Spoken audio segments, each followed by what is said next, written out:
Bonjour tout le monde. Donc là, c'est pas un cours de polonais, c'est bien une vidéo de Youtubepedia. Mais j'ai décidé de ne plus montrer mon visage parce que bon,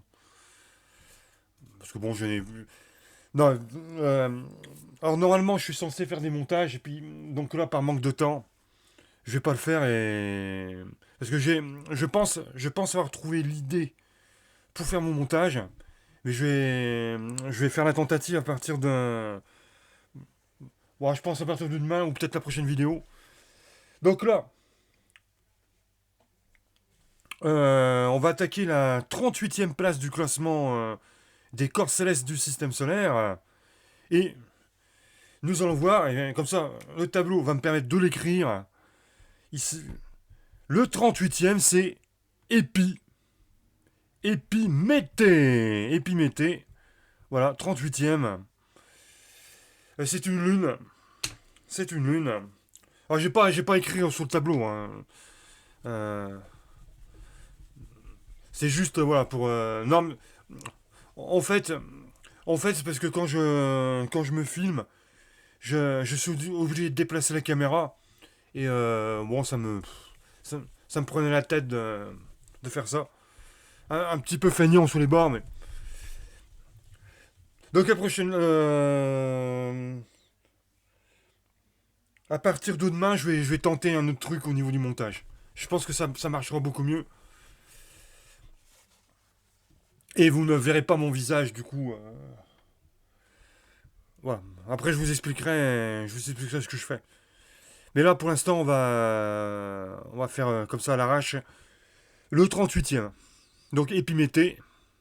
Alors, Épiméthée, S11 Epimétheus. Et il s'agit du cinquième satellite naturel de Saturne.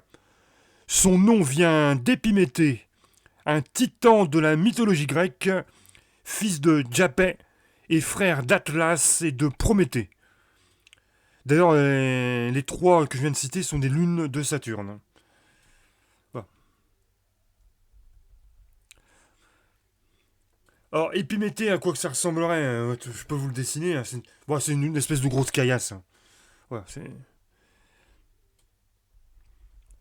Alors, cette lune a été découverte par Richard Walker, qui a observé soit Épiméthée, soit Janus en 1966.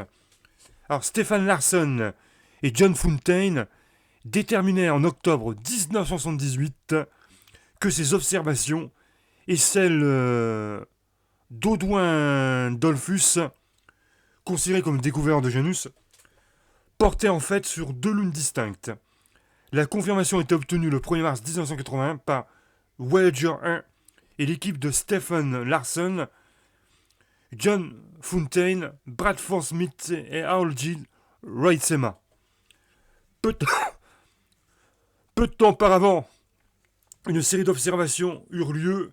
Désignation temporaire S 1980 S3 4 5 8 11 15 16 17 19. La première par Del Cruikshank le 26 février 1980. Toutes ces personnes partagent donc le titre de découvreur d'Épiméthée. Voilà. Alors, concernant l'exploration, alors en plus, avec le tableau, je pourrais faire des dessins. La sonde Cassini a effectué un survol rapproché d'Épiméthée à la fin de sa mission. Alors, quelle est son orbite? Épiméthée partage la même orbite avec Janus, constituant ensemble des satellites co-orbitaux.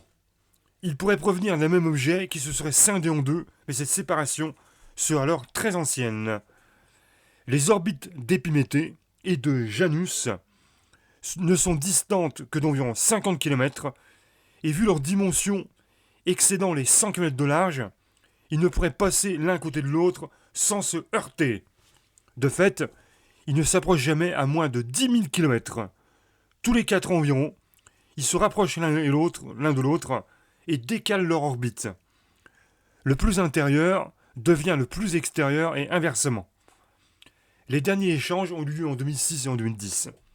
Ils suivent chacun une orbite en fer à cheval. Vu depuis chacun des deux, l'autre semble faire demi-tour et ne pas faire le tour de Saturne. La Lune intérieure rattrape l'extérieur par derrière et son attraction gravitationnelle ralentit cette dernière qui tombe alors sur l'orbite intérieure, tandis que la Lune intérieure est accélérée par l'attraction de la Lune extérieure et monte donc sur l'orbite extérieure. Le rayon orbital indiqué ici était valide le 1er juillet 1981. Donc en fait, vous avez Saturne, parce que je pense que vous avez rien compris. Vous avez Saturne, et en fait, l'épiméthée tourne comme ça. Voilà, en gros. Hein. Voilà, il tourne comme ça, donc il faut suivre les flèches. Voilà, je sais pas dans quel sens du coup. Enfin, il tourne. Il tourne comme ça. Et là, c'est Saturne.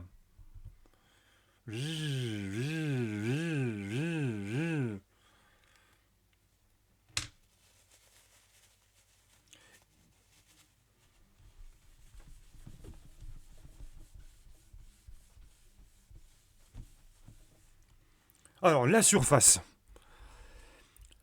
La forme de ce satellite est irrégulière et sa surface présente des vallées et des sillons. On peut y apercevoir plusieurs cratères de plus de 30 km de large. On estime son âge à plusieurs milliards d'années. Alors, l'anneau.